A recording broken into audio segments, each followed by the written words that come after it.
My name is Jim Pearman, and I work for a company called Triangle Associates. I am a third-party neutral. I've come here. I do not live in this area. I do not work for anyone up here. I am a neutral. I have no oar in the water on this. So I'm here just to make sure that this is a great evening, that questions are handled efficiently and effectively, and our panels that have graciously come tonight have agreed to answer your questions. And it appeared through the process of government that things came up in the community, questions came up, and Ronald Wastewater District thought it would be a great idea to take a lead to invite other people in the community to come up and to answer your questions. Tonight is not a debate on Proposition 1. If you notice, there's no flyers in the room, there's no informational pieces. These are the experts who have come here tonight to give you information. I do want to tell you a little bit, my past experience. I was in elected office for 10 years. I'm no longer that. I'm a recovering elected official. But in that capacity, I will tell you that sometimes there are questions that are asked, and legally, when you're actually into an election and a proposition, they're not able to answer them because of the public commission, disclosure commission, what have you. They're not being evasive. It's just that they can't answer some. And if that happens, don't get upset with them. It's the rules that they have to play in. And I think it really speaks a lot for them that they're here tonight and willing to meet you eye to eye and answer your questions. So that's kind of the evening. What we're going to do is start out with Michael Derrick, who's the general manager of the Ronald Wastewater District, is going to do an introduction. Then the panelists will going to be introducing themselves. Then I will come back and tell you a little bit how the question and answer period is going to be run. So with that, Michael? Thank you, Jim. Michael Derrick again, General Manager of Ronald Wastewater District. I pretty much want to echo what Jim has mentioned. The purpose of the town hall meeting is to provide transparent answers to your questions about what you pay for water, sewer, and surface water rates, and governance and control questions. So we hope by the end of this meeting that you'll have a better understanding of your rates and taxes, who your utility providers are, and the role that you play in the control and operation of those utilities. So again, not a ballot issue here, and we'll just start with the introductions then. Please. Good evening. My name is Scott Christensen. I am a consulting engineer for Ronald Wastewater, and I've been providing that service for over 35 years to the district. And since Scott said how long he's been providing service, I've been with the district 25 years. I'm Brian Carroll. I'm the president of the Commission for Ronald Wastewater District. I was raised in Shoreline since 1961 and have been with the commission since 2005, I think. I'm Judy Gladstone.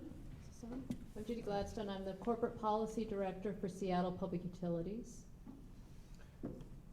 I'm Eugene Manchev. I'm an engineer working in the water line of business of Seattle Public Utilities.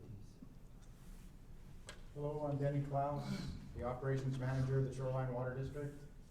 I've been there for 7 years, been in the business for 32. Good evening, everyone. My name is Ron Ricker. I'm actually a resident of Lake Forest Park. I've been with the Shoreline Water District for 43 years. Thank you. Diane Pottinger, General Manager or District Manager, Shoreline Water. I've been there about a year, but prior to that I was a consultant for both Ronald and Shoreline Water since the late 1990s. Thank you all for being here this evening. And I would like to read this for you. This was the introduction. You might have received the green flyer to kind of give you a purpose of what this meeting is. And it is a moderated discussion including audience questions and answers with representatives of local utility providers on the topics relevant to residents of North King County, including water, sewer, stormwater utility rates, governance, and control. So the way that the questions are going to work, essentially I will recognize you as we go through. I'll bring the mic to you. Please, if you could, try to ask a question, but not a political statement, if you can do that. So just, this is the chance, you've got your experts here, you really want to think about your question, make a good question, and then what they'll do is we're going to start in random order whoever would want to start, and it'll be 2 minutes per group. That's it. And they'll share their 2 minutes as they decide, and then we'll go on to the next question. Everyone in the room, you get one bite of the apple, and we're gonna go till 9 o'clock. If there is time for a second question, then you have an opportunity to ask a second question, right? So that's it. It's not gonna be a debate. It's not gonna be going back and forth. It's just gonna be informational nature. Okay? So that's it. Any questions on the format? Yes? Process question. I see it's being recorded. Where would we be able to find that? We plan to put it on our websites and YouTube. Thank you. Right? Now I know. Great. Any other questions? Okay, with that, let me make sure I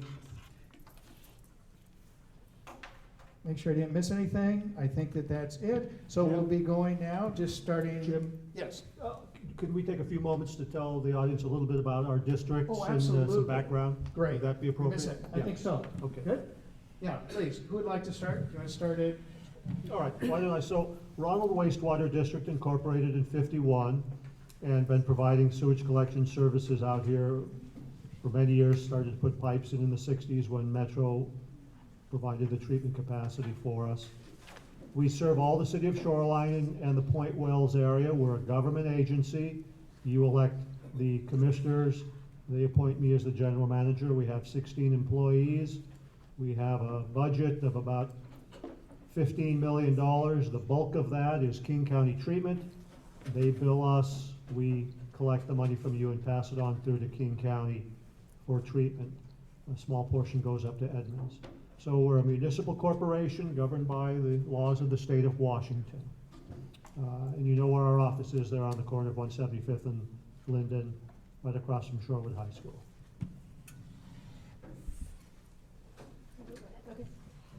Seattle Public Utilities serves 1.3 million people in the area that we provide service to, which includes about 75% of King County. We provide 118 million gallons of water use per day on average. 45% of that is sold to our retail customers, of which there's 188,000 connections. 11,000 of them are within the City of Shoreline. And we serve on the west side of I-5, mostly on the west side. There's a little area that we don't serve. The other 49% is sold to wholesale customers in suburban Seattle areas, and 6% of that is non-revenue. Our water comes from the Cedar and the Told River watersheds, as well as a few very small wells in the south part of Seattle. Shoreline gets most of its water from the Told, since it's north of the Ship Canal.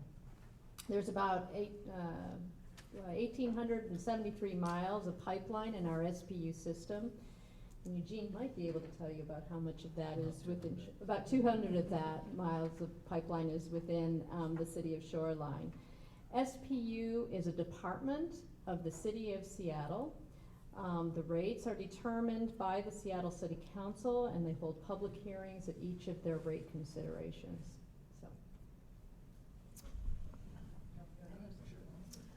Shoreline Water District was formed in 1931. We have 3 elected commissioners. Here you Thank you. Shoreline Water District was formed in 1931. We have 3 elected commissioners. Ron is currently the president of the board of the commissioners. We have a staff of 13. I have 12 right now. We have filling a finance manager's position. We have 92 miles of water mains that we're constantly upgrading and providing water service to, going out, taking care of leaks, repairing any damages that happens, but it's a pretty new system. We've been aggressively working on that over the years, and can't think of anything else. We enjoy being part of the community.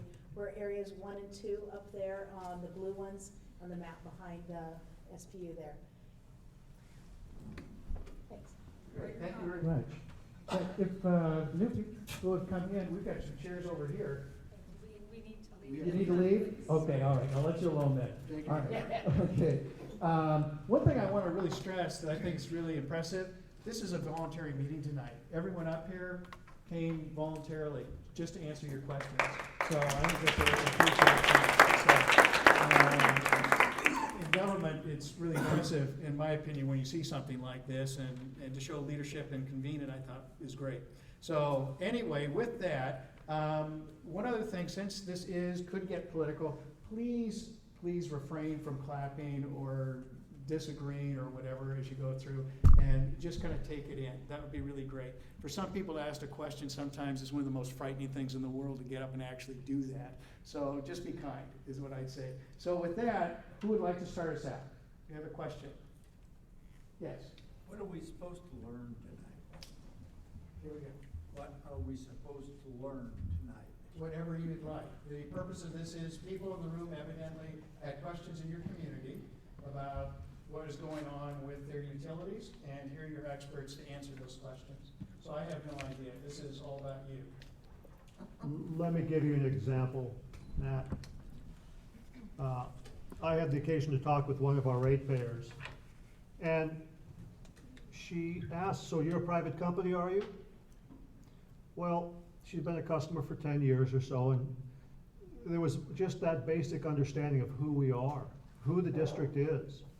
We have customers that they pay their bill quite nicely every 2 months and have no idea about Ronald Wastewater District, what we provide for them, what we do for them, the services they can get. What's a tragedy is often people will come into our office only after some plumbing company has charged them thousands and thousands of dollars looking for their sewer pipe, when we can give them a map free of charge. We tell them that in our newsletter, we tell them that on our billing statement. So we're here to provide information for our ratepayers about who we are, what we do for them. Yes. I would like to ask the whole entire panel to please explain the differences in budget approaches between a city-run utility and a public utility or special purpose district. How do you operate your budgets? What is the difference between a city and a special purpose district when it comes to spending money, raising money, allocating funds? Okay, is there someone who'd like to try that one? I'll tackle that one. We're right in the middle of the budget process right now. We've had a couple of meetings on that. We'll probably have another one or two. We have developed staff what we believe is an appropriate budget for the next year. We've presented our recommendations to the Board of Commissioners, and we've been talking about it, trying to determine if this is an appropriate amount that we want to propose to raise our rates for the next year. We want to try and keep it equal. We'll go ahead and set the rates, and then we, as the Board of Commissioners, are the ones that set the policies for the board, and we act upon that. Everything is done internally. We've had a rate consultant that has helped us with a 6-year study, and we're trying very hard to stick with that 6-year study and those recommendations. Do you have anything more you can add on that, Ron? If I could add a little bit to that, the amount of money that we generate from water sales goes back into the system 100%, into the pipes, in for the infrastructure. We do not like the cities that provide streets, lights, sidewalks, garbage service, and all of that. All the money that we generate goes right back into the system. Danny, anything more?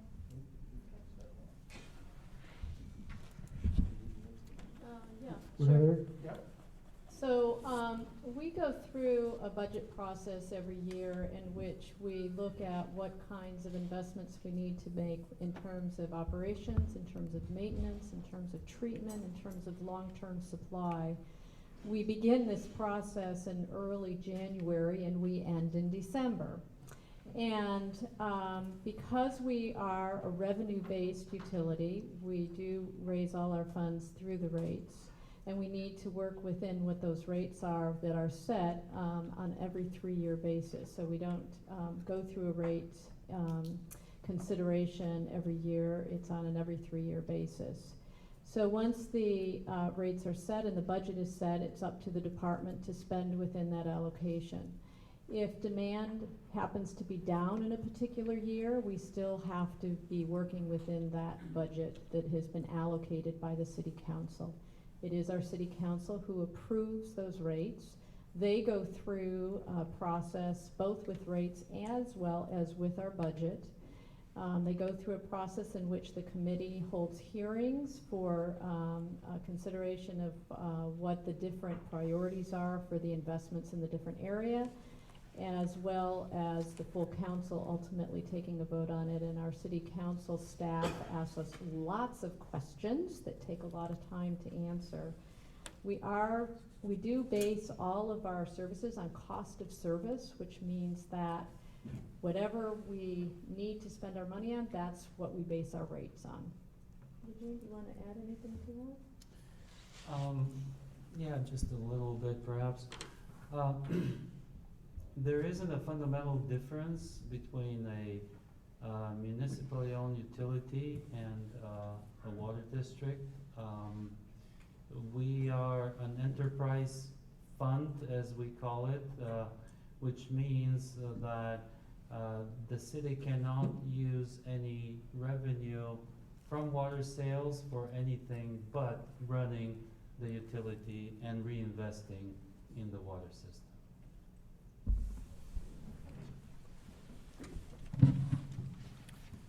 The district has a two-part billing structure. One is the district charge for our collection services, and the other is the treatment charge that we pay to King County for treatment, primarily. So they're rate-based. We don't have any taxes. There's no tax portion of that bill. The rates also are set by the board. Every year we have a budget discussion. It goes on for several months, and then we have a public hearing towards the end of November, and you've seen that if you got the green flyer. There's also notice of that, so that you can have some input. You can let your electeds know what you think about the way the money's being spent or what the issues are that way. We try and keep our expenses down. I think that right now with this economy, we're seeing more people not being able to pay regularly or in a timely fashion. So we're sensitive to that. Our building is paid for. We paid for our garages with cash. And I emphasize to staff that any spending, they need to make sure that it's well within the budget and they know what's going on. A couple other things about special purpose districts. We cannot tax our rates. Cities can tax their rates. The tax bill on my Seattle public utility bill right now, I believe, is 15%. The other thing is, our department is our department.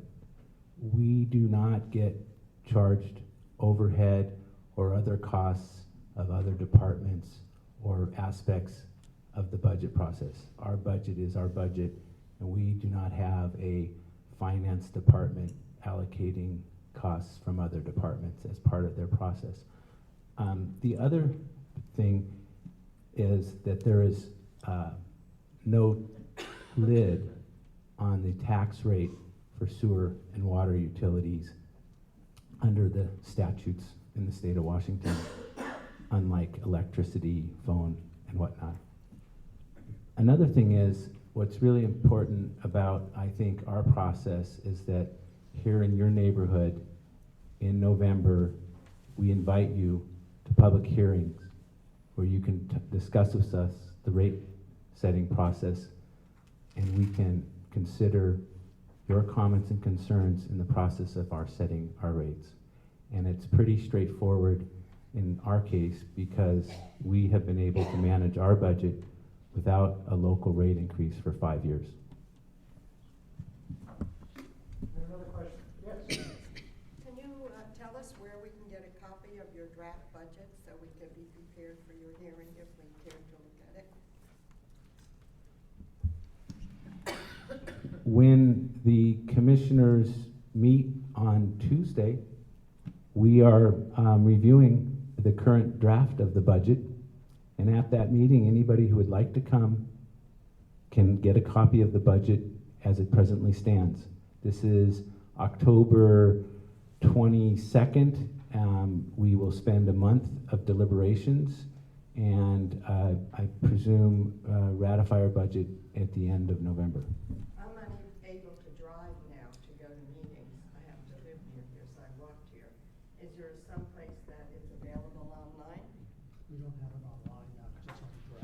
Once it's finalized, we have historically delivered it to the public libraries, and I don't know. We can put it on our And we can website. put it on our website, We can sis, email- thank we can you. email it Yeah, to you. and we'd be happy to email it once it's approved. Well, And so how do we get to comment on it before it's approved? we hold public hearings for people to attend. Would anyone else like to address that? We've had, our, meetings, we've had a budget work, first of all, we had a meeting the first week of October where we talked over our assumptions that we had. We had a budget workshop on October 9th, and we're gonna continue the next couple of meetings and look at different options at not raising the rates or raising it maybe as high as 2.5% to 3%. Okay, I think we got, Seattle would like to comment, or, okay. All right, another question? Yeah, Here we go. how would Ronald wastewater compare to the other water districts that are separate from Seattle? Could you repeat Like that? Okay. Seaview and Mount Lake Terrace and those areas? And why are just a few, just a certain spot in Shoreline designated for Ronald Sewer? I know that it was originally organized Excuse me, ma'am. Why don't you let them answer the question? I think it's a good question. Okay, well, You have enough? I think it's an excellent question, but let's clarify it for a little bit. Are you asking about wastewater sewage, you know, the stuff that you flush away, or are you asking about water, the clean stuff that you would readily drink? I'm asking about the same type of service that we have in other parts of the north end, like Seaview Water District, and that's out at Edmonds area. So those are water districts, they provide water, Yes. and we're a waste. And wastewater. Okay, so we're just a wastewater utility, we only provide sewage Okay. collection. You're typically just wastewater, that's it? Our agency No is. sewer? Well, that is waste, that's a cleaner word, Yeah. cleaner word. When than you, sewer. when you talk about the storm drains and stuff like that, that's wastewater That's surface, management also, isn't it? that's surface water or storm water.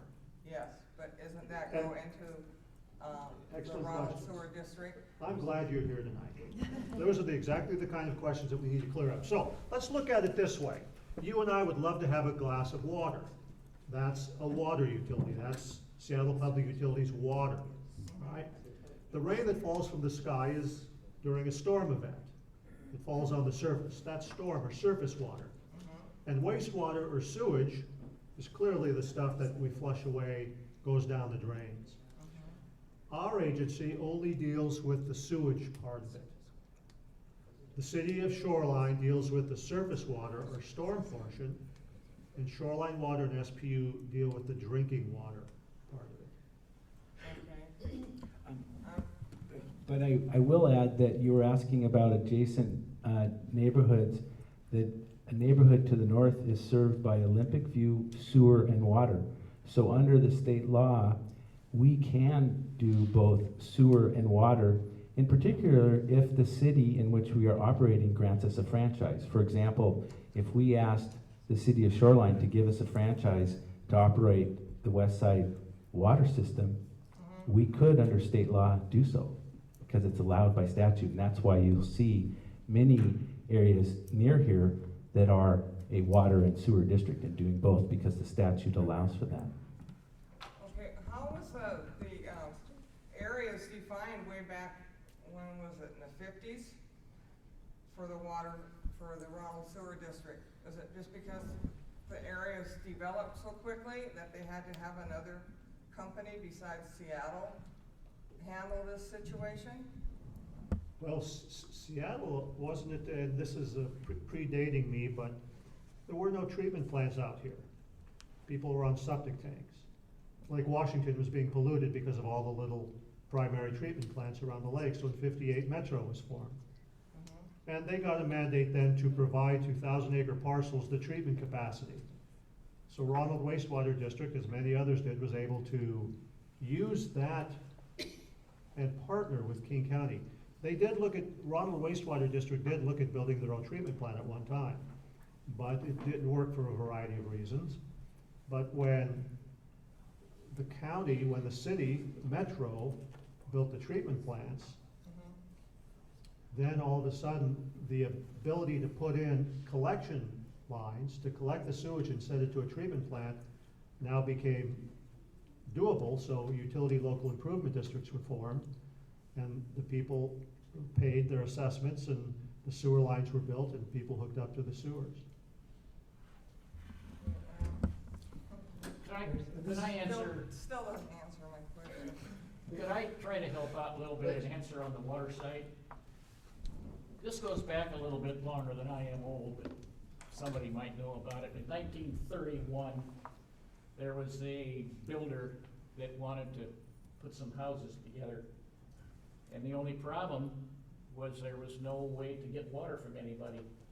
So in order for him to build a house and get the water, they approached the Seattle Public Utilities and was able to get and put together a water district, which covered a lot more area than it is today.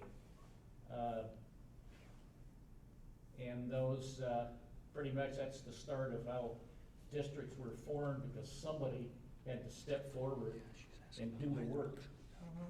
And then boundaries were adjusted and changed and whatever, but that's basically how special purpose districts were formed. Wouldn't it be a better choice of words to name it Shoreline Wastewater instead of Ronald? Ronald is like Ronald Methodist Church, Ronald School, Ronald everything after a judge, and he's long gone. Ma'am, if I could expand a little bit on that. I just don't We get get it. calls all day long.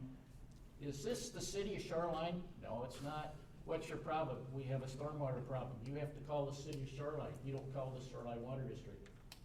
Consequently, we are going to start a process to change our name to something else. Yeah, well, you know, Okay. like say 15th Northwest, my sister lives on one side and I live on the other. We both don't, one of us has Ronald Sewer and the other doesn't. Why is that? We're gonna move on a little bit, we'll come back at the end, but Seattle, I believe, did you wanna say anything or nothing? I'm afraid I don't know the Because of history. yeah. There was once a book written, but I can't recall most of what was in there, so. Sure. Is there another question? Sure. Yes, please. I understand that there was an attempt to merge Ronald Wastewater with Shoreline Water, and the written proposal went to the city council to do that, and the city council has not allowed that to happen, even though it would be cheaper for people like me. Can you comment, please? This might be difficult. This might be difficult due to the rules that they have to operate under, but would anyone care to? I'll take a try. We did ask the city to consider a merger of our districts, and it is our stated opinion in our resolution that you can go to our website that they declined that alternative to what they are presently proposing to do. So, which is to be a city-owned utility operation. Anything else? No? Okay. Yes, please. How can residents of Shoreline establish a new public utility that would serve the west side and the southeast sub-area?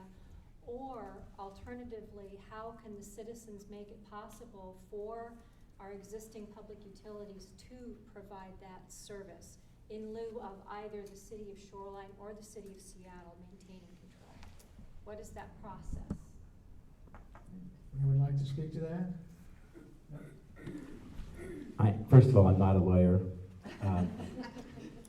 but I think that the something I read from the city said that, you know, if they were to own the utility, you have, as a citizen, the right of referendum. You have a right to elect your city officials. That's the start of things that you could do. Citizens initiatives are done all the time. That's my understanding of your rights as a citizen. So. Any other comments on that one? No? No? Okay?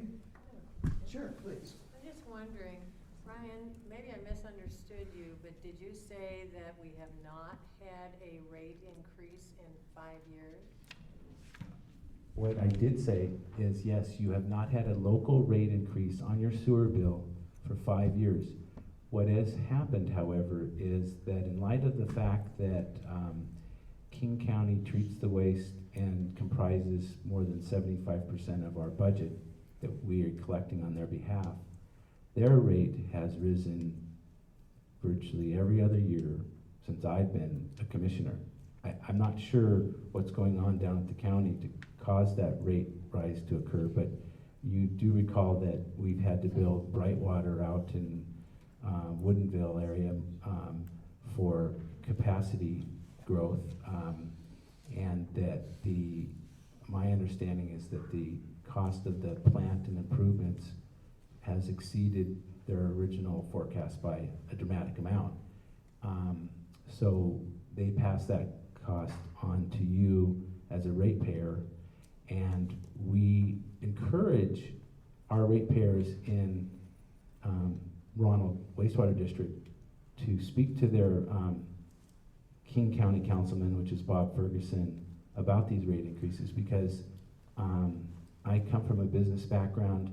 I watch how we are managing our costs and expenses and our capital improvements with Ronald Wastewater, and in a recessionary economy, I'm just flabbergasted by what I see in terms of cost increases going on around us. And we do have some impact at the county level. We have a number of our commissioners that are down there at county council subcommittees, regional water quality committee meetings, MUPAC, and trying to provide oversight, which was part of the charter when Metro was formed and is also part of the state statute. And we have served on a variety of these committees for years and have tried to reach consensus with the county council about some of these cost increases. And it's a very frustrating and long, drawn-out process. So you said it's every other year that they do that?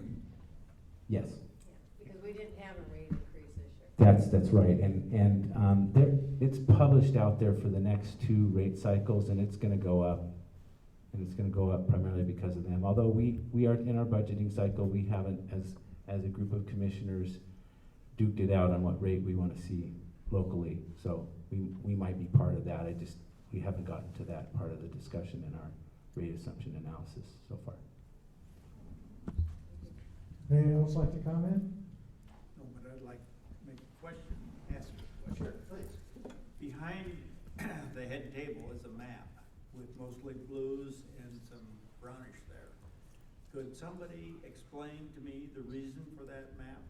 Because I understand that the city or Shoreline Water District is considering, or the city SPU is considering selling a portion of their system to Shoreline. Diane, I think you raised your hand.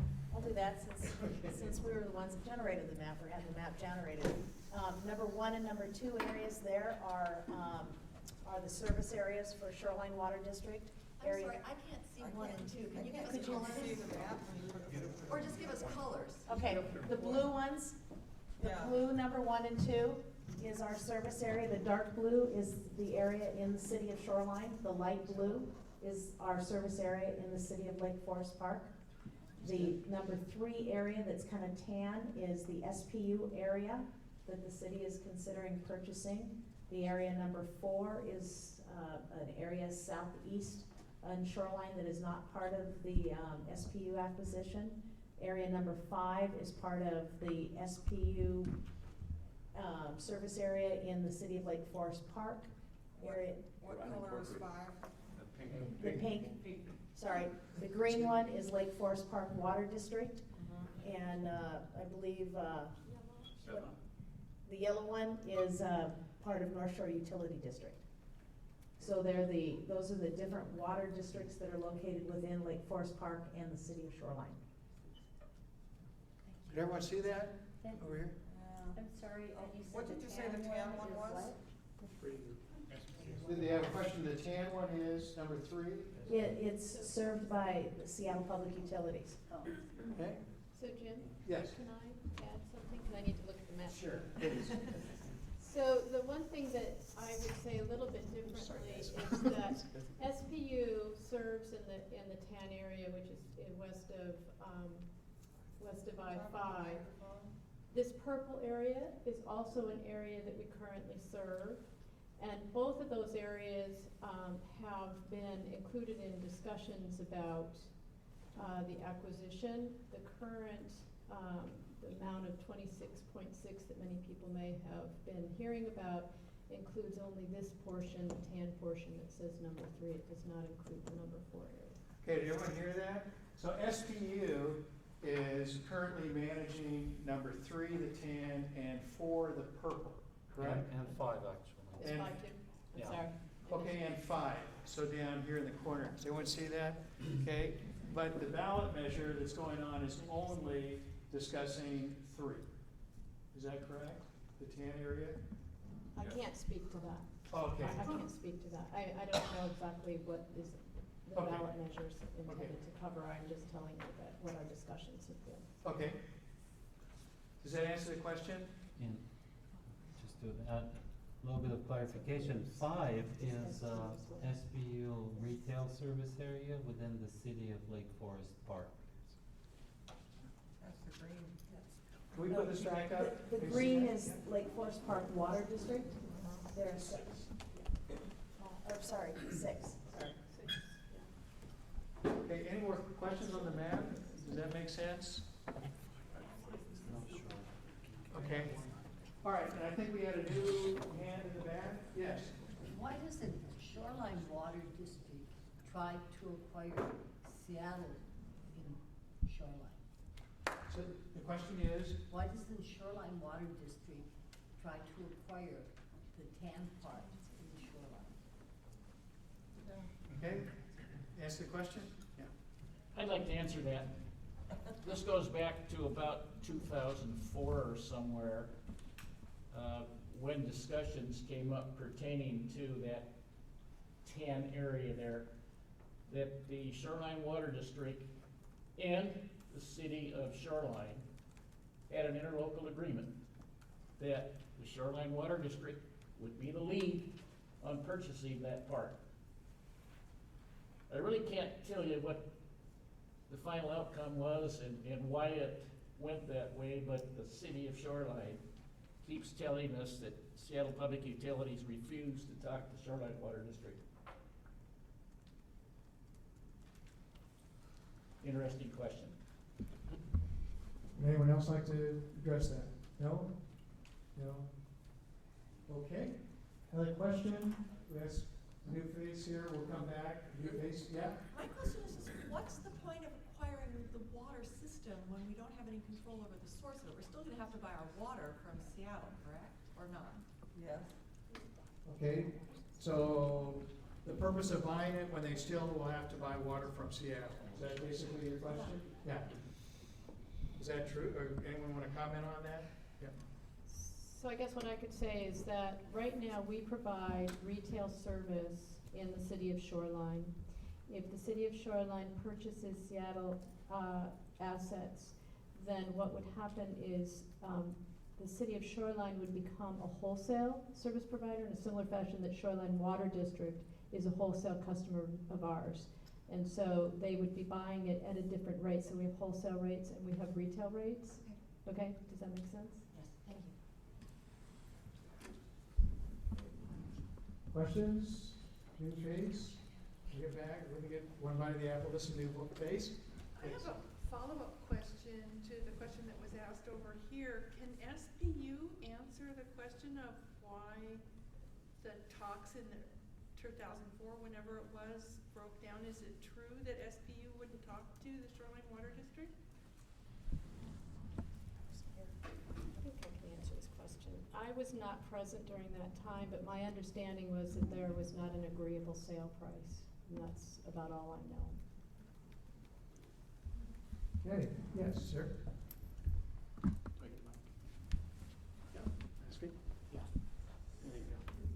Hi, my name is Tom Jamison, Shoreline. I want to kind of come back more to an informational question. I'd like to understand the difference between a governmental service and a proprietary service.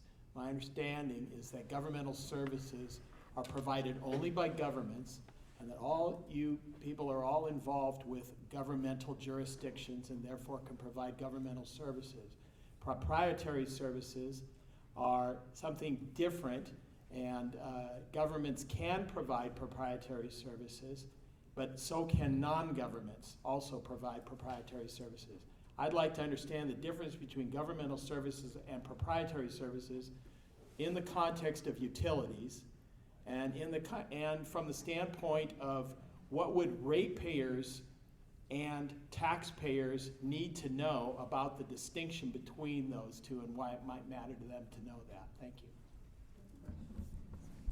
I would like to try that one. So I'll give it a try, Judy. I'll give it a try, but you gotta go ahead. Diane? So a governmental service would be similar to like your roads and your stormwater. The entity that is responsible for that area, that be it a city or a county, is a government agency, and they would be responsible for the city or the roads or the stormwater.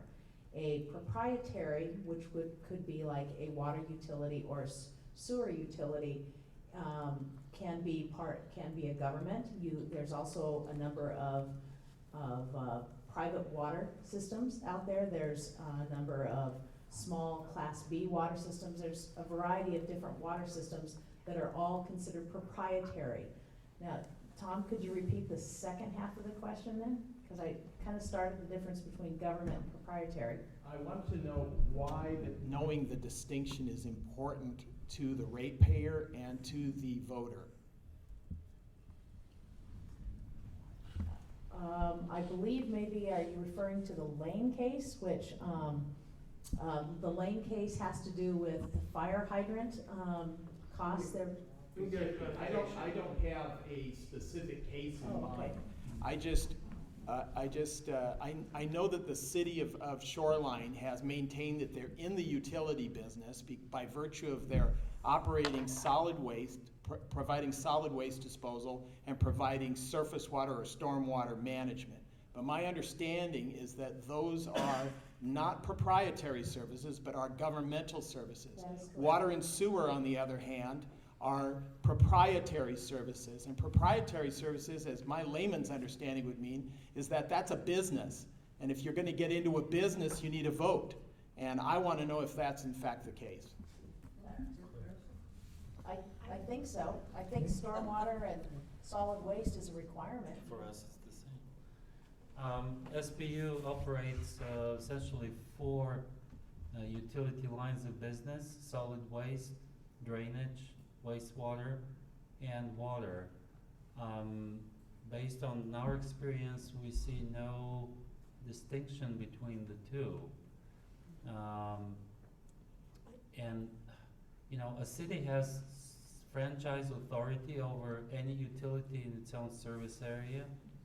So for any utility, be it cable, TV, you know, the city has to allow that company, be it private or publicly owned, to operate in the city. Tom, are you making the distinction in terms of whether or not you own something versus you provide the service? So are you thinking about it in that way? Because I'm not sure I know the answer to your question, unless you're thinking about it with that kind of distinction. Well, I've just observed that legislatures, for example, the Growth Management Act talks about governmental services. and they say governmental services are best served by cities. They don't speak to proprietary services, and they don't speak to special districts, because that's not their jurisdiction.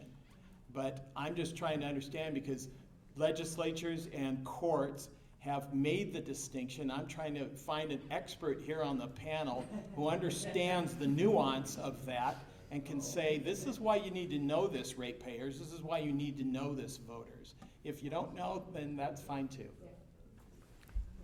Just on this one, we'll move on. This one, anyone? Ronald? I just wanted to mention there is a difference between general purpose government and special purpose districts. So, for example, school districts throughout the state, public schools are all special purpose districts. They have one focus, that's to teach our youngins. Sewer and water districts, focused on providing sewer and water services. General cities have a lot of focuses: roads, storms, trees, parks, social services, a whole host of responsibilities. We're very focused on what we do. And don't forget the fire districts, because those are, it's another special purpose one. And I'm not serving on some of these regional committees about the Growth Management Act, but I seem to recall reading that the current version for the King County GMA merely says that cities may consider getting into these other businesses. It doesn't say cities should be the only or must be only forum for which, utilities like water and sewer are operated. And so there's some difference of opinion about that, but that's the present version of our GMA as I understand it. Okay. Yes. Well, based on Tom's question, what's the difference between the source of the funding for the government versus the proprietary? And the effect of taxes. Well, are they through taxes or levies or? So I can answer the question if I can rephrase it just a little bit, and that's the difference between general government and utility. Could I answer that question? Because that I can. I'm not sure about the proprietary. Go ahead. So the difference between the utility and the general government is general government's revenue is tax-based, whether it's sales tax or property tax or whatever. Utility is completely revenue-based. So Rates. through rates. Rates. What did I say, revenue-based? Revenue. Yeah, rate-based, sorry about that. And so we have customers who get their bills directly for the service that is provided, and it is paid for through the rates, and it's not paid for by taxes. So if you had a government operation that happened to have a utility, they could fund it out of their general funds? No, it can't be. We have to keep our funds completely separate. Even within SPU, we have to keep our funds separate between wastewater, water, drainage, and garbage. We can't mix those at all. And likewise, we can't mix those funds with general funds, so they're very separate. I think what's happening here, we're having a little difficulty with defining things. What you're trying to say here, it's enterprise accounts. Yes. That's the big deal. In general government, that's what you focus on.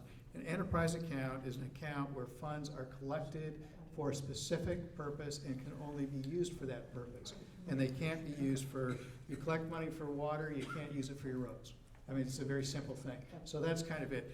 The nomenclature that you're using, I think, is just having difficulty in answering it. Is that what I'm seeing here? A little bit? No? Governmental and proprietary functions are very legalistic terms. The courts always use them in their definitions, and it's a legal thing. And I'm not a lawyer either, so I can appreciate the confusion. It does exist, and I would suggest asking an attorney about that. Ask two of them, Tom, and you'll get 3 answers. And 4 arguments. Yeah, anyway, so, great. Does anyone else want to? Wait, Please. the other part of it is that you can raise money through the sale of bonds against your revenues in a utility. So you can have sewer bonds and water bonds, and you see that all the time. Whereas I think the cities, can't they do a general obligation bond? So there's a difference in how they can raise money that they need for their various aspects. And And I'm not sure where the cities can then deploy the GOs, but I know all we could do is sell them for our purpose, which is sewer. I think if I understand you correctly, we do sell bonds to fund capital improvements. We recover the cost for that through rates. Yes. Versus the general obligation bonds have to be paid for by tax revenues. So they're different bonding capacities and different bonding rules, but you still come back to how do you fund it? And the difference being that it's the utility funds its bonds through rates. The city will fund its bonding through taxes. So you still come back to the same difference. Okay, Diane, your table? Any- Nope, Okay, good. New question? Yes, please. Yeah. Would you please explain to me the difference between a utility tax and a rate, and where does the money go in each? The difference between a utility tax and a rate. Who would like to? We don't Can I have start? a utility tax. We don't either. I think that comes to me. So the rates that we charge our customers are on a cost of service basis. So whatever it takes to fund all of the different features, whether it's the operation and maintenance, it's the treatment, it's the supply, the customer service for billing, whatever, that's all funded through rates. The city has the ability to impose a tax on whatever those bills are. And so they do that on top of whatever the rates are. So they're separate. One is imposed by the city, the other is imposed through the rates through the bills that the utility provides. Does that answer your question? I don't know if Eugene has an answer. Just where does it go? Yeah. Does it stay in It's a the? general tax that goes to the city of Seattle, and so it goes into their general fund, and it funds whatever they choose to spend the money on. Yeah. So when you said that what we pay goes just for service, that's not true. What we pay for rates goes for the service, and the utility tax goes into the city's general fund. And if the city of Shoreline was going to run a water department, it could do the same thing. Is that not correct? That is correct. Thank you. Yeah, I was careful to say that revenue from rates goes to fund our operation and reinvest in the system. The utility tax is a tax imposed by. And how much is it now that SPU charges me for taxes over and above my rates? Isn't it 15%? So the amount of the tax is 15.4%. The way that we do our rates is that it's incorporated in the rates. So you don't see like a line item on your bill that says tax. And that's the same way that we do with all of our customers, whether they live in the city of Shoreline or they live in the city of Seattle or they live in the city of Burien, because we serve some customers there as well. So this last month, I paid $400 for water. 15.4% of that went into Seattle's general fund. I can't. Roughly. I don't think I can answer that question. What? Isn't that simple math? I don't, if you paid, if your rate, so My 15%. total bill, I wrote a check for 400. Embedded in that was your 15.4%. Isn't that what you said? I don't know that I can answer that question, not because the way in which we incorporate it into the rate, there's a flat fee and then there's a commodity charge. And so it's hard to say how much is what, and so that's why I can't answer that question. Okay, I understand. Thank you. Questions? Oh, yes, please. So if Shoreline Water Department, you don't charge a tax on top of your rates, is that correct, Shoreline Water Department? We're a district and we have a franchise fee that we pay to the City of Shoreline, which they gave us in exchange for a 15-year non-assumption and for us to provide fire hydrant service. So we operate and maintain the fire hydrants in our area. What is the franchise fee? 6%.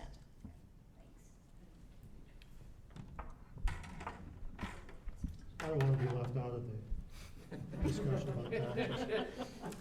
We pay the City of Shoreline about 5.5%. Our payment to them is called an interlocal operating fee, and it's set in the fee. It's a fixed dollar amount.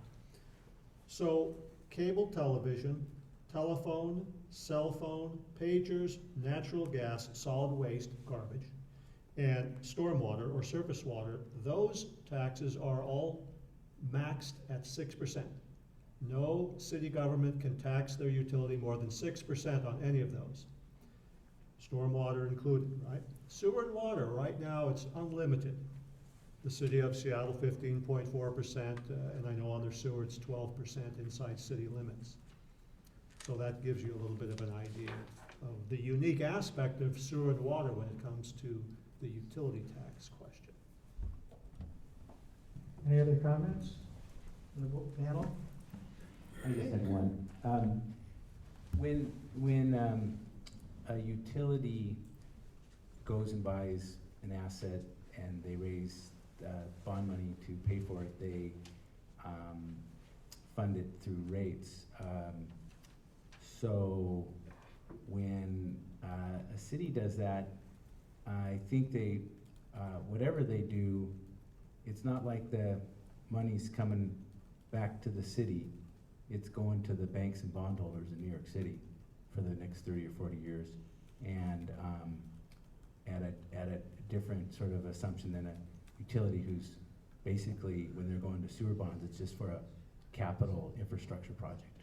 So it's a bigger nut to crack, and far more money goes out of state to others in an acquisition environment than, say, in a simple sewer bond or water bond fundraise.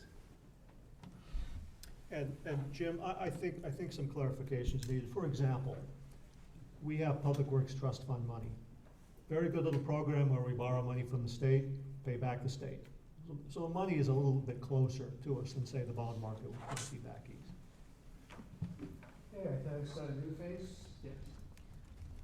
I'm gonna do my best to ask a hypothetical, okay?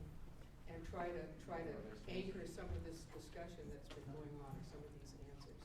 So, in today's world, if I'm a developer and I live in the Shoreline Water District area, and I need, for a building that I'm putting up, I need to buy a pump station for services, to support my fire services needs.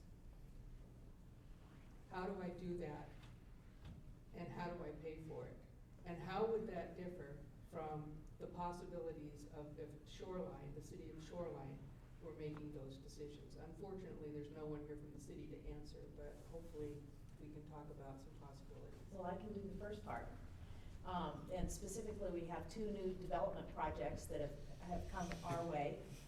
Denny, I hope you don't mind me jumping in here, but we have some development that goes on by Ridgecrest. If everyone's familiar with Viola, we had identified some capital improvement projects that needed to be done in that area. And because we had identified those projects in our capital facility plans, we had budgeted and we had planned for them. When the developer came to us that said that they wanted to go ahead and do some improvements in there, we decided to, correct me if I'm wrong, Ron, but we decided to share in that cost. So the developer is paying 51% of those project costs. We are paying 49%. We have two of those activities going on right now, both with the Ridgecrest and the former YMCA. It's now the North City Apartments, and we are sharing in those projects. We have gone ahead and identified all the capital improvement projects that would have to be done in our area to allow each and every parcel to be developed to the highest and best use. What kind of water mains that we need to have out there, what kind of pump stations, any of that, to have adequate fire flow throughout your system. Did I do okay? Yeah, there's one more part of your question. If there wasn't any improvements designed for the area of what you were gonna do, you were gonna pay for it yourself. But we won't provide that for you. Now, any water utility, like I said, we have a capital plan out there. We show our 10-year and our 20-year to look out there. But if you're in an area that has any improvements for that area, then you're on your own. You'll come, you'll talk to me. I'll be polite and I'll tell you you're on your own. So, but it is different that if you pick an area to develop that's within our capital projects, and if it's within our realm, then we could enter into an agreement and partner in something like that. Any other comments? If I could expand a little bit further on that, there were some policies that came out a while back called the growth management planning policies. And we kind of work under that, and we believe that, like in your case, if growth pays for growth, we don't do anything as far as economic development. Cities have a tendency to work in that area and spend some money for the benefit of what it could be a developer, where if it happens in a district, the developer pays all of those costs. So that's something to think about. And that's the same case with the sewer district. We have a local connection charge. The developer pays King County a connection charge. And I think if you had a 500-unit apartment building, it might be $1 million in connection charges. It gets passed on to the people who buy the condos or rent the apartments. And we, in the recent comp plan for the City of Shoreline, I noted that that wasn't necessarily the policy plan that they reported to us in the most recent draft. Now, I don't know if it was finally adopted, but that was not the case in the recent draft. Anyone else like to comment? Great. I'm still Just a minute, let's see, a new face? Do you have any new faces? Questions? Yes, please. I recently used to live in Shoreline, but now I live in Mount Lake Terrace. And in Mount Lake Terrace, I have one water bill. I pay surface water, I pay sewer, all in the same bill every 2 months to Mount Lake Terrace. Can you speak up, please? I pay one bill to Mount Lake Terrace for all 3 services. Both Ronald and Shoreline boards came out against Proposition 1. Why should not consolidation happen? Why should not Ronald be absorbed into Shoreline, and why should SPU be absorbed into Shoreline? Can you repeat the question? We're getting into politics. I promised we wouldn't do this. It's basically, the question is, what is the benefits between one rate bill with everything included compared to a couple different sources? Isn't that your question? Yes. Okay, maybe we can phrase it that way, it's not too political. Anyone like to, or? Well, all things are doable. That's the reality of life. I think where there's the desire, we're very much in favor of local control. Ronald Wastewater District is controlled locally. You elect your commissioners, you can show up and set the rate, you can tell them what you think, vote them into office, vote them out of office, whatever you want to do. Ronald Wastewater District is very much in favor of local control. I think that when I go into the store and I look at the products on the shelves, I have lots of options. And as Americans, we're very familiar with options. In fact, the joke about the Model Ts, you can have it any color you like as long as it's black, because that doesn't give us any options. Well, there are more than one color of utility providers, and I think that's an important thing to keep in mind. One bill is a great thing. I think there's a couple ways to get there. And just simply stated, you can go to our website to read our resolution as to why we opposed it. We held a public hearing, and the majority of people there that are ratepayers opposed it. The city just has a different vision for how to consolidate these things, and we're just an advocate of the lowest cost solution possible. And it could be consolidated with other utilities and in one bill.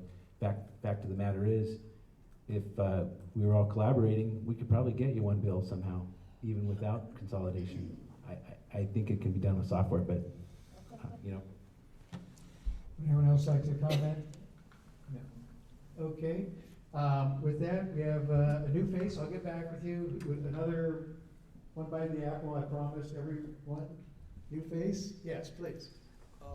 The wholesale water that Shoreline Water buys from SPU and all the wholesale water that you sell to other franchisees or systems, is that also subject to the 15% tax? No. It is not? No, it's not. Okay. And just a second question. Who provides the infrastructure support for your water, the mains and the hydrants? Do you have staff that does that? Or is that from a private contractor? No, I've got staff, we take care of that. We hire consultants for engineering, such as CHS or others in that same sense. But we take care of the system ourselves. We plan ourselves, we budget ourselves to make those plans happen. So you're set up to do emergency repairs and? Every day. What's an emergency to some, it's just normal operations to others. So you might see our crews out in the middle of the night, but they're my crews, that's correct. If you're in the Shoreline Water side. Would you like to respond, Seattle? You need to repeat the question. It's about basically responding to an emergency infrastructure. Isn't that a good way to say it? Yeah, we In the have system. our staff that is available to respond to emergencies, and we have a regular maintenance plan in which we have crews go out and upgrade where necessary and respond to any necessary improvements or maintenance requirements.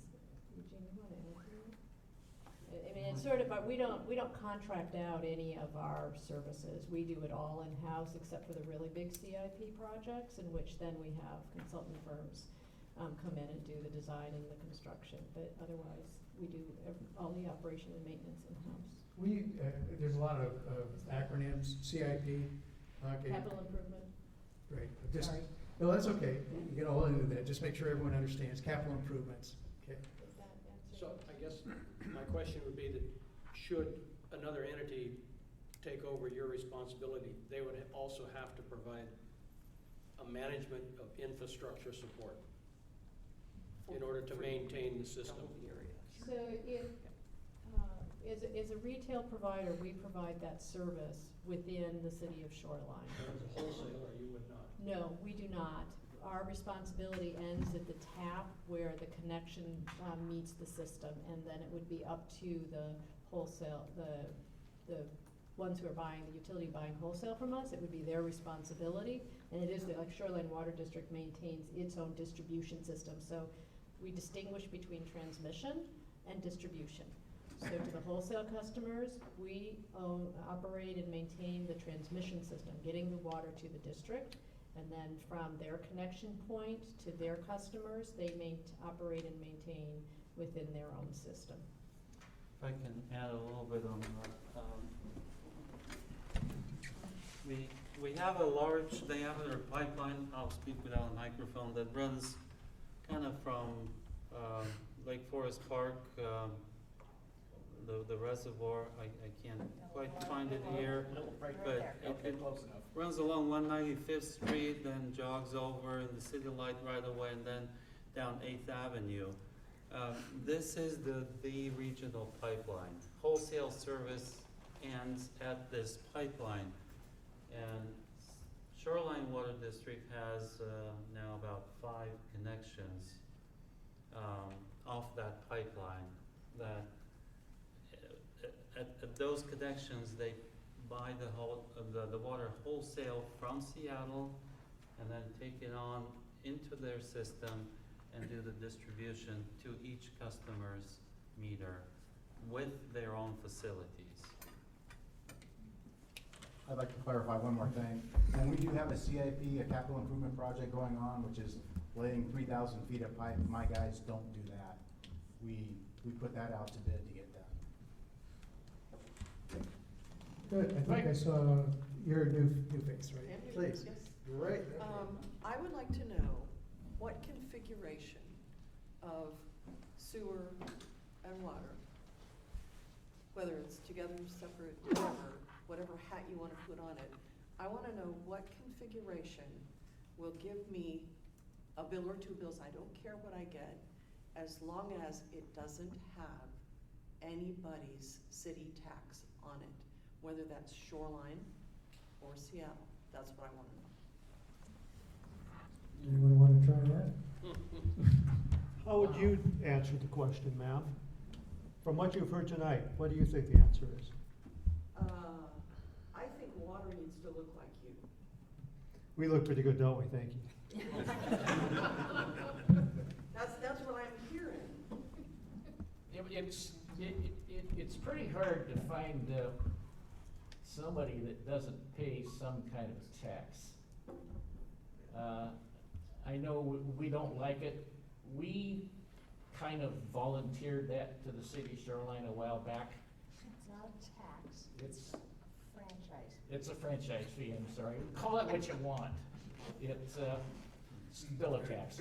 Yeah, see, I don't mind paying a rate. I'm getting what you guys are talking, everybody is talking about rate. I wanna pay a rate for what I get. I don't wanna pay a tax on top of that rate. Part of that, whatever we want to call it, it costs, and I'll defend the city on this one, it costs the city to go out and even though we pay permits for any time we work in the right-of-ways, which the cities think they own it, but the public owns it.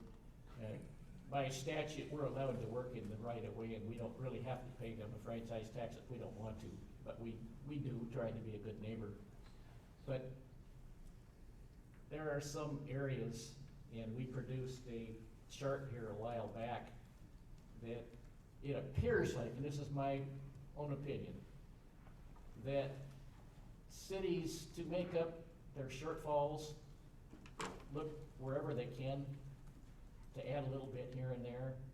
My own little city of Lake Forest Park, we're in a very terrible budget crunch. I don't know what keeps us from being bankrupt, but when they need a little bit of extra money, they kind of throw it on the surface water fee, just went up again. And franchise fees have a tendency to kind of change at time, but sometimes we have a tendency to lock them up, which we did with the city of Shoreline. Some of the other water districts in City of District have not done that, and they're being exposed. It's a revenue base for them to use, and it varies all over the Puget Sound area. I wish I could give you a better answer, but I don't know where you could go to get that.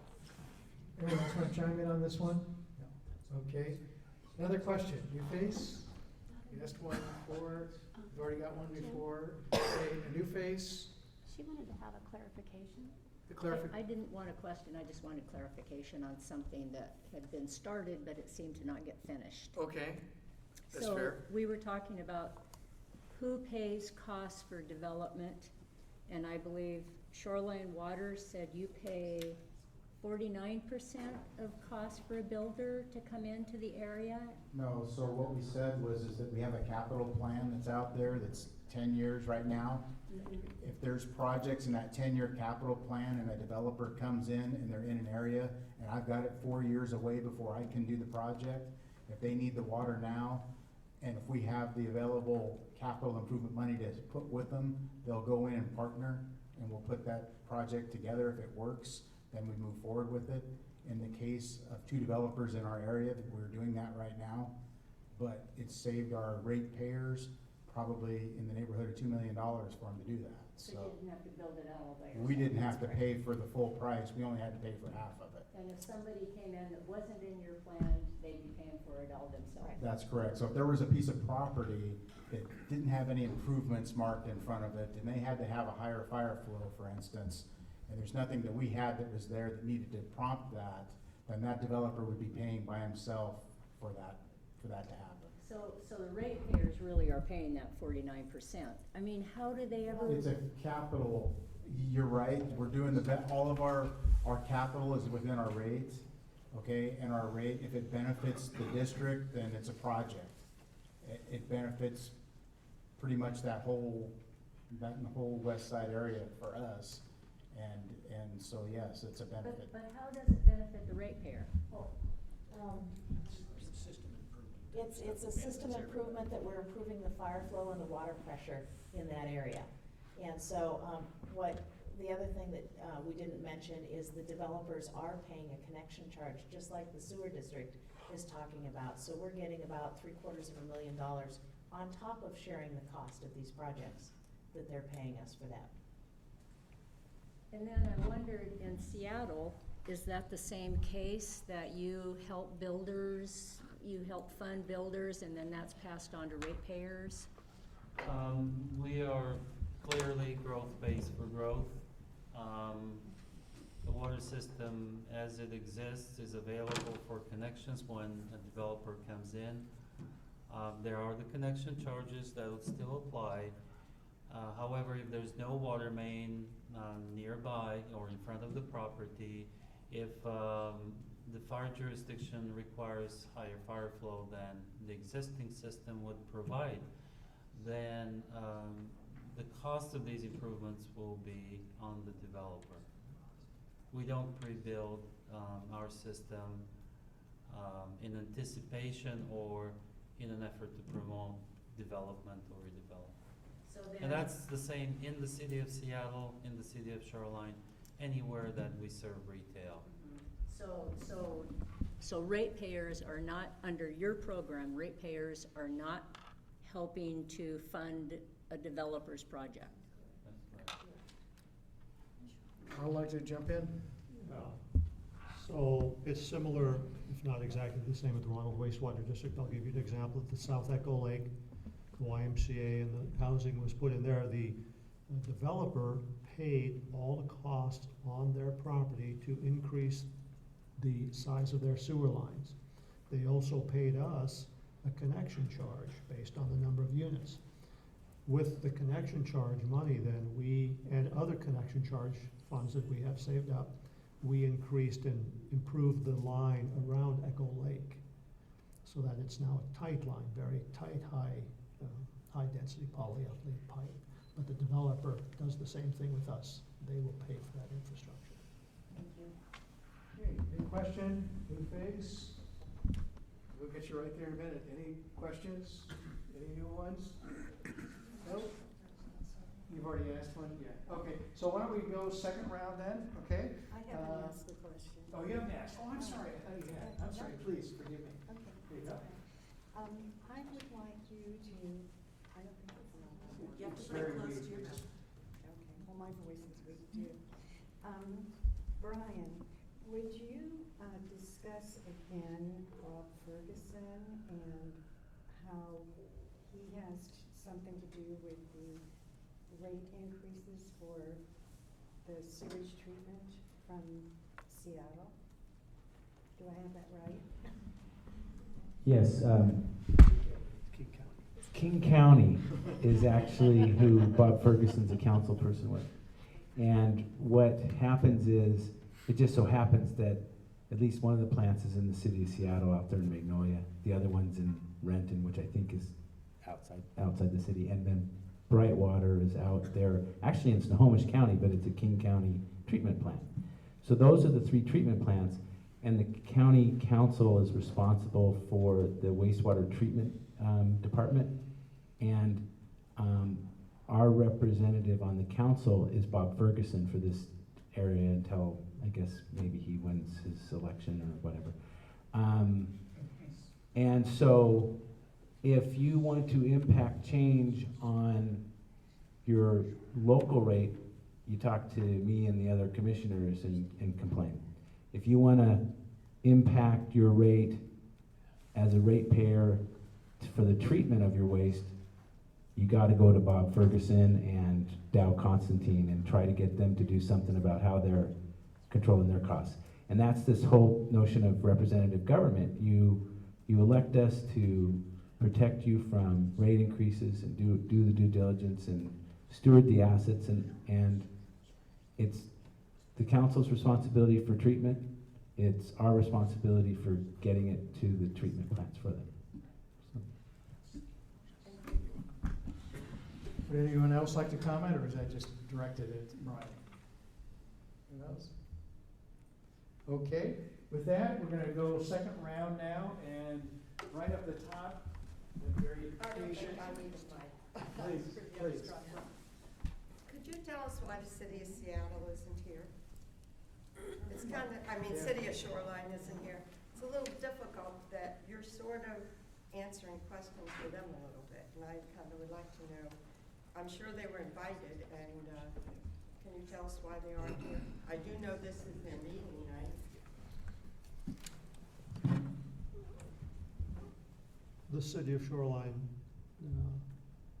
couldn't be here, other than Mr. Norris. So I guess the City of Shoreline is here, but not officially at the table. You'll have to ask them. Really, but they were invited. But you do know that it's their regular council meeting night, and that they're in the process of budget right now, I assume. Okay, questions? This is a pretty broad range question. How does creating a unified public utility system for the north end of King County provide hope for better rates and services? And is this something that would be encouraged or discouraged by SPU in the city of Seattle? And I'd like all three of you guys to respond, all three parts of the panel to respond to that. That's something that I'm not gonna be able to respond to. And I'm gonna jump in and really tell you, before we started this, in my background was 10 years in an elected position. As much as people up here would love to tell you things, they are actually guided that they can't due to elections and other things. So I wouldn't read anything into a comment that I can't respond, except it's painful to say that, but it doesn't mean anything. So I would say that. Would anyone like to comment on that, or it's kind of a, okay.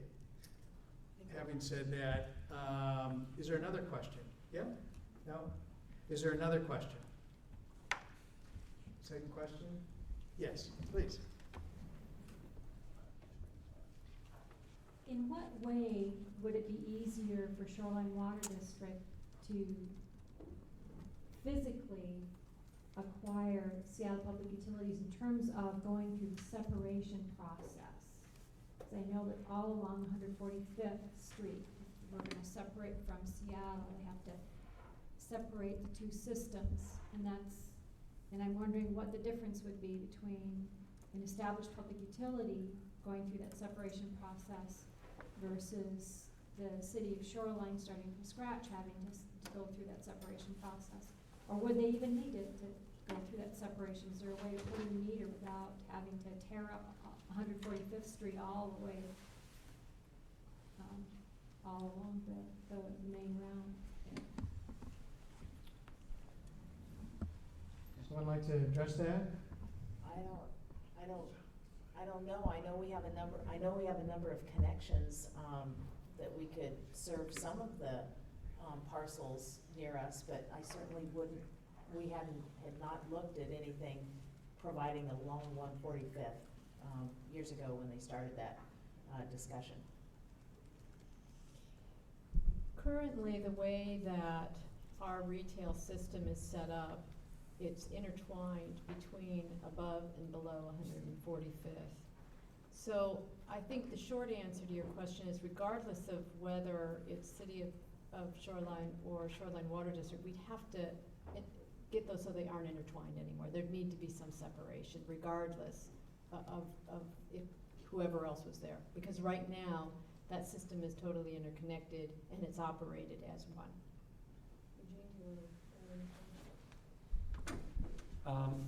I was involved in looking at separation options, and you are correct. On one extreme is, a large number of meters. On the other extreme is a new water main and a single meter. And there's variations of each somewhere in the middle. So it's really an economic decision, and that is in the future. If it gets to that. Wendy, we have no connections on 145th. at all. But you have storage capacity. We have storage capacity, further east on 145th from about 25th, I think, over to 5th, we separated that system probably 25 or 30 years ago. But as far as going west of I-5, our district used to go to First Northeast, and when the freeway was put in, we cut everything off because it made sense to do that instead of crisscrossing it all the way. But we have no interfering pipes there that are even thought about unless it got down to section 4 or 5. Then we would be faced with something like that. Okay, any other quick comments on this one? No. Okay, yes, sir. If the city of Seattle, or Shoreline, takes over section 3, is there enough storage in what you've got north of 145th? Isn't there some laws regarding how much capacity, storage you have to have for the number of ratepayers? So the amount of storage is regulated by the State Department of Health. And any plan that the city of Shoreline would have in separating the system would have to meet their requirements. So they would have to come up with a plan for what it would look like. They have to run by the amount of storage and everything else and get approval for it. So that would have to be taken into account as we look at how the two systems are separated. But there's not enough now, is there? Well, this is really a question for a potential future operator of the water system. I would say that the guidelines, the Department of Health guidelines, allow for alternatives to physical storage, such as backup generator at pump stations. So as Judy said, it's looked at on a case-by-case basis for every utility's unique circumstances. And it's a matter of the city, if it were to acquire the assets, developing a plan and getting it approved by the Department of Health. Factually, I would say there's a 2 million gallon and a 1 million gallon tank at Richmond Highlands.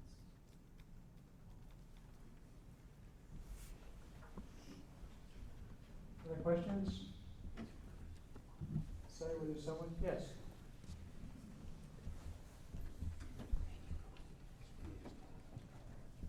Ms. Glasgow, Art Marinick. Oh, hello, Art. Hi. Nice to see you. I bring to mind the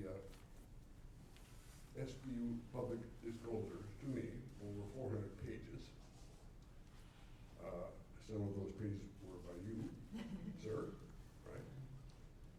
And two things stand out from Ms. Gladstone early in the disclosure process. She told her boss and the mayor that SBU does not want to be the bad guy. They want someone else to oppose selling the system in Shoreline. And in your case, sir, in one of your memos, you said that the rates in Shoreline will be higher than they are now if it is sold. I would like you both to comment on why did you say those things in writing and are not repeating them here? What I would say is that we're currently under rules related to the Public Disclosure Commission, and we're in a situation in which we are not allowed to provide any opinions or any speculation. And those are the rules under which we must operate during this time with you tonight. Does that cover public disclosure documents? My understanding is that it relates to statements made during ballot measures. But those documents were from 2009, December of 2011. That is not part of the elected process.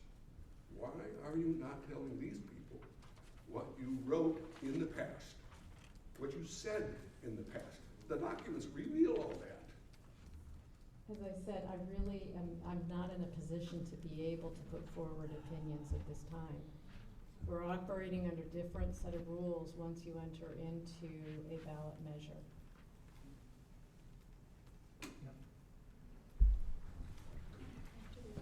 Anyone else have a question? Other question?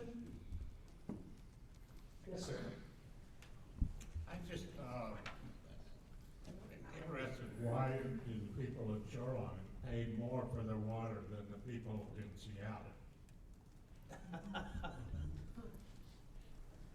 So on the rates for the citizens of Shoreline, as well as other retail customers that we provide water service, like in Burien and parts of unincorporated King County, there is a 14% what we call a 14% differential, and it has to do with the costs that are associated serving outside. I will say that it is a practice that's pretty common in this state, and I've seen as different percentages for serving outside the city limits is 20% and even as high as 75%. So they really vary across the board, but it is common practice for cities to be having that differential rate, what we call a differential rate for different costs of service. Other questions?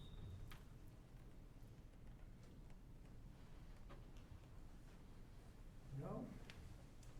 Yes, please. Earlier this evening, Can you hear it? Okay. Earlier this evening, there was some comments made about how Ronald Wastewater and Shoreline Water District had put a proposal to the City of Shoreline that they merge, and it was rejected. Tell me if I'm saying this wrong. Rejected by the City of Shoreline.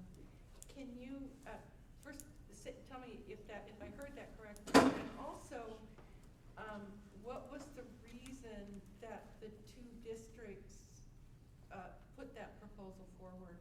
What were the benefits of that? Anyone like to speak to that? I'll try and recognize that was within my first month of employment at Shoreline Water, but it had been something that had been worked on for a number of years, that has been talked about. It wasn't something that just happened at the last minute. The boards had talked about sharing the administrative staff, sharing of the facilities, sharing of the large capital assets. It makes sense to not have to go out and purchase 2 Vector trucks and to, or have one. The agreement that we proposed to the City of Shoreline in December had a number of parts to it that we, I think it had 8 or 9 elements that we were pretty detailed coming through and saying how we believe that we could be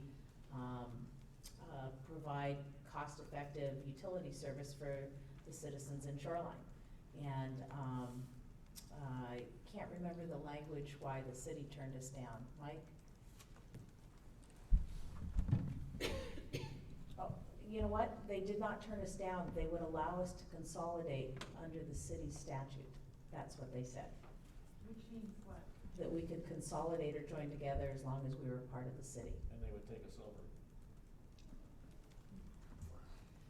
Does that answer your question? Yeah, more or less. So, the districts did approach the city with our vision of one utility provider, one umbrella, if you will. We have an interlocal operating agreement with the City of Shoreline that stipulates we won't get into the water business without the city's okay. So we asked them, is it okay if we get into the water business? They didn't say no. They just said, under our roof, under our umbrella. So I was encouraged that they didn't say no. But that's where we are. We're still independent agencies. Other questions? Yes. Just to piggyback on that, Diane, I asked Diane for some documents related to that proposed merger deal and the city's response. They're on shoreline.patch.com. I don't know if they're on the Shoreline Water District website, are they? I don't know if they are, but we can always make them available, but I do know that they're on the patch. They're on the patch website. If you on shoreline.patch.com, there's several documents related to that proposal and the city's response from Keith Lavashie on there. Could you follow up on Other that questions? quickly? Could I just ask an additional question on that point? Yeah, go ahead, please. Was any part of that reasoning for merging having to do with the SPU portion of the city's water? That was one, I think they had two of those elements in there, but recognize that the districts started the process of talking about it long before there was talk about purchasing the SPU system, correct? Yes. Long before. Except that there was a conversation about the water district acquiring the SPU section clear back to 2004, as you said earlier. So that had been going on for some time. All right, thank you. One of the factors in us proposing this is because of our involvement in the state association and watching what's happened when city-owned governments have attempted to acquire sewer facilities in an expansion mode, and then they get down the due diligence path and they see what it costs and what's the deferred maintenance. And it's been our experience where we've seen cities back away from original proposals they had to acquire because of the nature of the infrastructure you're acquiring, buying a water system or a sewer facility. And so as a consequence, anything that was synergistic that brought us together to keep that infrastructure in one place if they were successful as a buyer could have been assigned to a joint utility and keep us from having a tax on that utility that's not subject to a lid under state law. So we found it to have merits, local control, et cetera, and we just couldn't deal with the short time frame given what we know would need to happen if we were charged with, as a merged utility, operating and acquiring and absorbing all the issues associated with acquiring another utility. We have a question over here. Hi, my name's Tom Jameson, Shoreline again. I want to follow up a little bit more on that 14% extra charge for out-of-city services. Now, back in April of this year, Ms. Pottinger for the Shoreline Water District spoke in public comment about the City of Shoreline's recent passage of a utility ordinance that they would charge a utility tax to the Shoreline Water District in the event that they didn't have a franchise in effect. And she was inquiring about that, and City Attorney Ian Sievers said then, he referred to something that he called a concession. Basically, as I understood it in layman terms, it was that these things are negotiable. And the City of Shoreline, in the course of this acquisition issue, has talked about wanting to have full control or direct control by the citizens of Shoreline through their representatives in the council.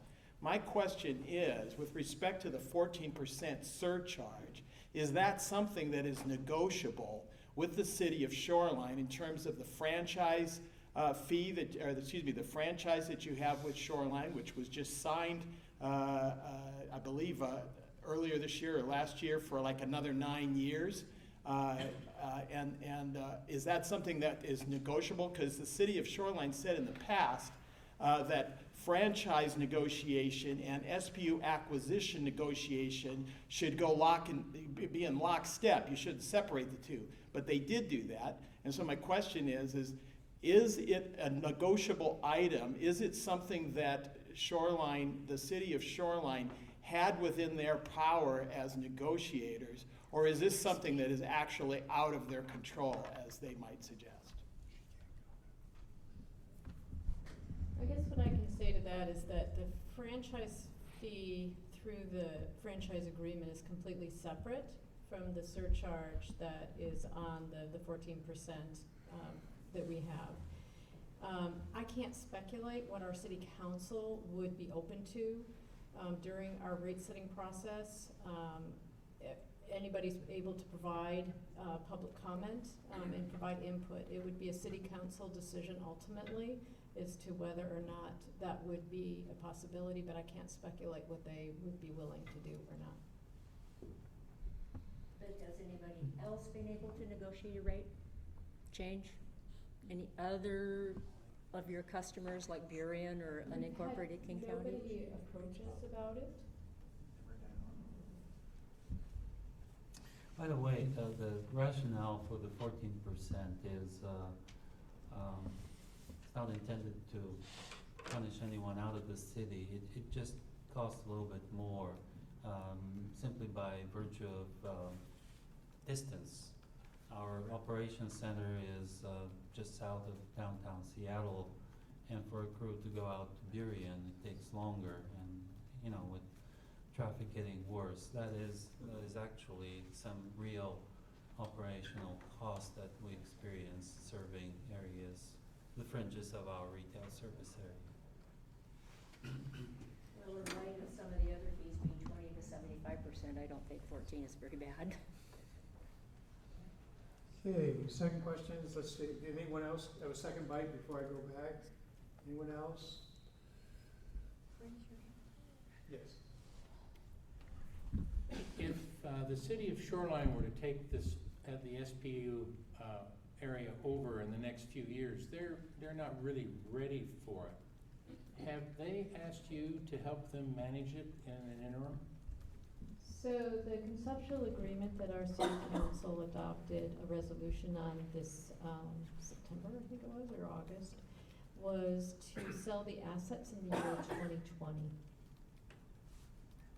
Well, that's still just 8 years from now. Were they talking to you at all about managing it in the interim period after they picked it up? When we work out an agreement with them, they will need to take over. It'll be their system to manage, it will be their system to operate. The term we've used is a clean break. No shared, max, huh? no shared responsibilities.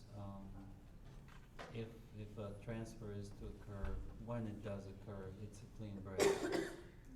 And we become just a wholesale provider to the new utility, much the way we provide water wholesale to another 20 jurisdictions in King County. Okay, anyone else hasn't had a second bite yet? Nope, okay, we have a few more questions and, let's see, yes, gentleman here. Yes, your turn, yeah. I have a question for Ms. Gladstone. I actually listened to the city council in Seattle talk about this acquisition process. And I also listened to the council meeting prior to the public meeting in the afternoon. Can you clarify the difference between a resolution and an ordinance, first and foremost? And also the resolution, the language in the resolution says they will consider a sale. There's no discussion, there is no commitment on the part of the city of Shoreline. I'm going to paraphrase this, tell me if I'm wrong. There's nothing in the resolution which obligates the city of Seattle to sell it. There's no firm mention of an actual cost. As a matter of fact, excluding the southeast corner of the city from the purchase price, the original concept included that for the $26.6 million. It's now off the table. So I want to say that I would like to ask you the difference between a resolution and an ordinance, and how you come to the conclusion that the city council has made any statement saying that they are obligated to go through with the sale whatsoever. I can answer those questions. So the difference between a resolution and an ordinance is a resolution is non-binding. And the resolution was done as a statement of support for us going forward to negotiate an agreement, because we did not have an agreement at that point in time. And the City of Shoreline, as the resolution states, the City of Shoreline had requested this expression of support, which our council then proceeded to go and act on. What this does is enables us to then go forward with a negotiation for an agreement that then would go through public hearings and city council approval whenever that agreement is completed. Does that answer all your questions? Well, the difference between support and consider, I think, is what the language was changed from support to consider. Yeah. Can you explain the difference between those two words? Well, they seem fairly clear, actually. Now you're asking us to interpret. Well, you said it was support. No, what the There's a difference ordinance between says. support and consider. So what the City of Shoreline has requested an expression of support, is what I was trying to get at, for the sale of facilities and transfer of service responsibilities. And then it reads, now therefore be it resolved by the City Council of the City of Seattle, the mayor concurring, that Section 1, Seattle will consider the sale of certain water system facilities and transfer responsibility for water service to the City of Shoreline in the year 2020 in the area defined, and there is a map attached, understanding with the basic terms below. And then it was then put forward what some of the conceptual agreements were. And they changed that term to consider because we did not have an agreement. And so, and it still needed to be negotiated. And that's what is forthcoming once, if there is approval on the ballot, we would then go into negotiations for a final agreement. More questions? Yeah. Nothing personal. The map of SBU's water service area is much larger than up there. The pan goes down almost to Burien. There's a large service area. It goes to right? Burien because we serve parts of Burien. I used to be the public works director. Yeah, I get it. You have a service area, which includes Shoreline, but you charge surcharges to customers in your service area, 14%.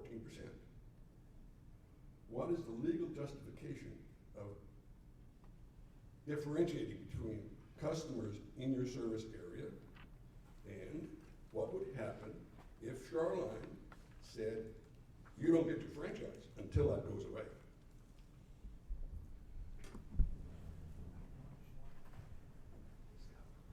How do I answer the question? It's a what-if question. You kind of combine two different things here. Answer them separately, please. So the first question is the justification for the 14%. I think Eugene answered that question already in terms of the different characteristics of the areas that have associated increased costs of service, whether it has to do with the type of development, the topography, limits of our gravity fed system, whatever it is, the distance traveled, there's things that go into that. So that's what I would say about the 14%. And there must be legal basis for it, or it wouldn't be in effect. I can't quote the law. In terms of the franchise fee, the city of Shoreline could choose not to give us a franchise agreement, and their option would be to put in their own system. It's what our attorneys have told us. I'm not sure what I'd be able to answer beyond that. It's sheer speculation in terms of what would happen if they wouldn't offer us a franchise agreement. Well, I know Shoreline made no attempt whatsoever. They just rolled it over. Okay, with that, we've kind of run out of our evening, and I'm impressed with the broad evasive questions, and it's a very complicated issues and a lot of moving parts. And I thought during the evening, we got a few minutes, if the panelists, if there's anything that maybe wasn't asked and you want to make a quick comment on, maybe we could just go right across real quick on that. If there's anything you want to say to the. Yes, I wasn't very clear early on to invite you guys to either come to our board meetings or come by and I'll sit down and talk about our budget and go over how we do that.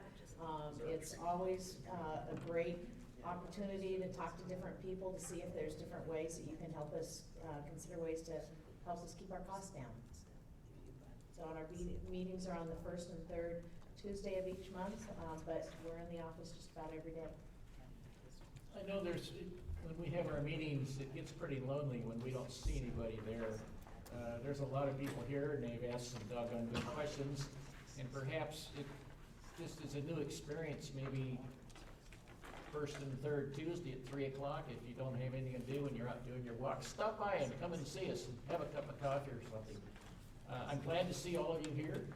I hope that we were able to at least clear up something. There's a lot of issues that still need to be answered, but you can search us out individually if you want, or call us anytime, and we're always there. And we should thank Ronald for inviting us to come tonight. I'd like to expand upon your questions again, and I just want to be really clear that, and if you had more time afterwards, you're more than willing to sit down and talk with me, we could do that. But I just wanted to make clear that the only time we provide any kind of, and I won't call it assistance, but partnership with a developer is only if it's in our best interests.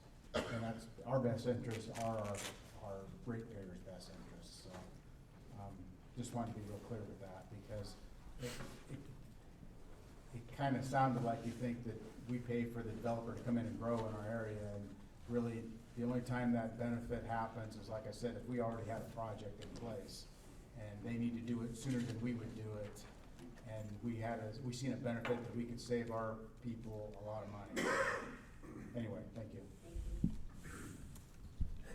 So I guess what I want to say is that SPU accepted the invitation by the Ronald Wastewater District to come to this informational panel because we are the water service providers west of I-5, and we came somewhat reluctantly, and because we have no position on the current ballot measure, hopefully you understand that our hands are somewhat tied in being able to answer some of your comments that are related to the promotion or opposition of the ballot measure, and we're always open to hearing from you in terms of whatever questions you have about our system at any time, and happy to talk with you afterwards. I want to thank you both for participating, both your SBU and Shoreline Water, and it is through collaborative efforts like this that good dialogue can occur in our community, and we try at all turns to reach out to our partners in this city to that end, to the betterment of our community and the utilities that we provide you. So we really appreciate your interest in coming to this meeting and coming to future meetings if we should call one.